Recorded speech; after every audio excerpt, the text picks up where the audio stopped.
Hello, ഇൻസ്റ്റഗ്രാമിൽ വളരെ trending ആയി ഓടിക്കൊണ്ടിരിക്കുന്ന ബൺ മസ്കിയും ഇറാനി ചായയും ട്രൈ ചെയ്യാത്തവരാണോ നിങ്ങൾ? ഞാൻ ഇന്ന് ട്രൈ ചെയ്യാൻ വേണ്ടി പോവുകയാണ്. വളരെ എക്സൈറ്റഡ് ആണ്. കാരണം ഒരുപാട് റീൽസ് കണ്ട് അതിൻ്റെ ഒരുപാട് റിവ്യൂസ് കേട്ടപ്പോൾ എനിക്കിത് ഉണ്ടാക്കി നോക്കണമെന്ന് ഭയങ്കര ആഗ്രഹം തോന്നിയിട്ടോ. മധുരത്തിനോട് ഒട്ടും താല്പര്യമില്ലാത്ത ഒരാളാട്ടോ ഞാൻ. എന്നാലും ഇതൊന്ന് ഉണ്ടാക്കാമെന്ന് വിചാരിച്ചു. അതിനായിട്ട് ഞാൻ ഒരു ബട്ടർ ആഡ് ചെയ്തിട്ടുണ്ട്. ഇനി ഇതിലേക്ക് കുറച്ച് ഫ്ലേവറിന് വേണ്ടിയിട്ട് വാനില എസൻസും അതുപോലെ തന്നെ കണ്ടൻസ്ഡ് മിൽക്കും കൂടി ആഡ് ചെയ്തിട്ട് നല്ലോണം മിക്സ് ചെയ്ത് കൊടുക്കുക കേട്ടോ. കണ്ടൻസ്ഡ് മിൽക്ക് നിങ്ങളുടെ മധുരത്തിന് ആവശ്യമായിട്ട് നിങ്ങൾക്ക് ആഡ് ചെയ്ത് കൊടുക്കാം. കുറച്ചൊന്നും ആഡ് ചെയ്താൽ അത്ര മധുരമൊന്നും ഇല്ലാത്തതായിട്ട് എനിക്ക് തോന്നിയിട്ടുണ്ട്. ഞാൻ കുറച്ച് തോനെ ആഡ് ചെയ്തിട്ടുണ്ട് കേട്ടോ. എന്നിട്ട് നല്ലോണം മിക്സ് ചെയ്തതിന് ശേഷം നമുക്ക് ഇതേപോലെ ഒരു പാനിലേക്ക് കുറച്ച് ബട്ടറും കൂടി ആഡ് ചെയ്തിട്ട് ബണ്ണൊന്ന് ടോസ്റ്റ് ചെയ്തെടുക്കാം. ഞാൻ രണ്ട് സൈഡും നെടുകെ മുറിച്ചിട്ടാണ് ടോസ്റ്റ് ചെയ്തെടുക്കുന്നത്. 4 ബണ്ണാട്ടോ മൊത്തത്തിൽ ഞാൻ എടുത്തത്. കാരണം ഇവിടെ മധുരത്തിനോട് ആർക്കും ഒട്ടും താല്പര്യമില്ല. ആകെ മധുരം കഴിക്കുന്ന ഒരാളെന്ന് അറിയുന്നത് ഏട്ടൻ മാത്രം കേട്ടോ.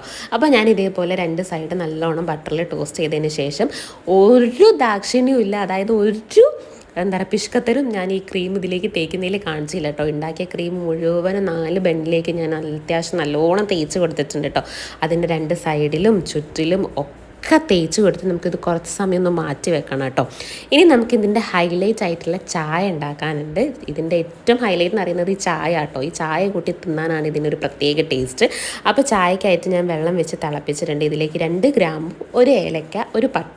എനിക്ക് തോന്നി ഈ ചായ ഉണ്ടാക്കിയപ്പോൾ കുറച്ചും കൂടി ഈ പട്ടയും ഗ്രാമ്പും ഇടാമായിരുന്നു, എന്നാലേ അതിൻ്റെ ഒരു ഫ്ലേവർ കിട്ടുള്ളൂ. എന്നാൽ നമ്മളിത് ഫസ്റ്റ് ടൈം ഉണ്ടാക്കുന്നത് കൊണ്ട് എത്രത്തോളം സക്സസ് ആവുമെന്ന് അറിയാത്തതുകൊണ്ടാണ് ഞാൻ ഈ ഒരു കുറച്ച് ഐറ്റംസ് മാത്രം ഇട്ടത് കേട്ടോ. എന്നിട്ട് ചായപ്പൊടിയും കൂടി ഇട്ടിട്ട് നല്ലോണം തിളപ്പിച്ചെടുക്കുക. അതിനുശേഷം വേറൊരു പാത്രത്തിലേക്ക് നമുക്ക് കുറച്ച് പാലും കണ്ടൻസ്ഡ് മിൽക്കും കൂടി ആഡ് ചെയ്ത് കൊടുക്കുക.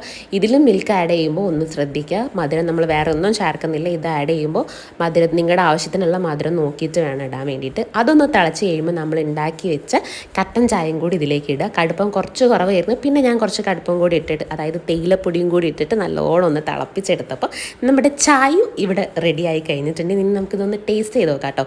ടേസ്റ്റ് ചെയ്യാൻ വേണ്ടി എടുത്തപ്പോഴേക്കും ഒരാൾ ഉറക്കത്തു നിന്നൊക്കെ എണീറ്റ് വന്നിട്ടുണ്ടായിരുന്നു കേട്ടോ. സംഭവം നല്ല കിടിലൻ ടേസ്റ്റ് ആയിരുന്നു കേട്ടോ. ബണ്ണിൽ ആ ക്രീമിൻ്റെ ഒക്കെ ടേസ്റ്റ് എൻ്റെ പൊന്നും ഒരു രക്ഷയില്ലായിരുന്നു കേട്ടോ. ഞാൻ കഴിക്കുന്ന കണ്ടിട്ട് ഷാരൂട്ടിയും വേണമെന്ന് പറഞ്ഞാൽ അവൾക്കും കൂടി കൊടുത്തപ്പോൾ അവൾക്കും ഭയങ്കര ഇഷ്ടമായിരുന്നു കേട്ടോ. ബട്ടറും കണ്ടൻസ്ഡ് മിൽക്കും ഒക്കെ ആയതുകൊണ്ട് തന്നെ നല്ല ടേസ്റ്റ് ഉണ്ടായിരുന്നു കേട്ടോ. പക്ഷേ എനിക്കൊരു അബദ്ധം പറ്റിയത്, ഈ ബണ്ണ് കഴിച്ച പാടെ നിങ്ങൾ ചായ കുടിക്കുമ്പോൾ ചായക്ക് പ്രത്യേകിച്ചൊരു വികാരം എനിക്ക് തോന്നിയില്ല കേട്ടോ. കാരണം ഒരു മധുരം ഉണ്ടായിരുന്നില്ല. ഇതിങ്ങനെയല്ല കഴിക്കേണ്ടത്. ഇതിൽ ചായയിൽ ഡിപ്പ് ചെയ്ത് കഴിക്കുമ്പോൾ അടിപൊളിയാണ്. ട്രൈ ചെയ്ത് നോക്കുക. ടാറ്റാ.